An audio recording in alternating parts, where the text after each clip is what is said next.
சொல்ல சொல்ல இனிக்குதடா முருகா.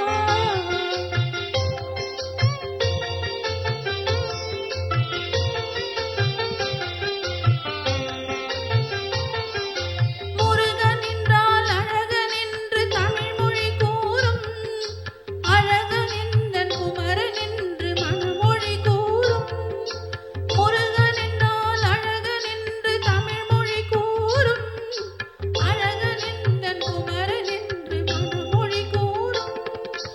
உயிரினங்கள் ஒன்றை ஒன்று வாழ்த்திடும் போது, உயிரினங்கள் ஒன்றை ஒன்று வாழ்த்திடும் போது, அதன் உள்ளிருந்து வாழ்த்துவது உன்னருளன்றோ கந்தா, உன்னருளன்றோ முருகா. சொல்ல சொல்ல இனிக்கு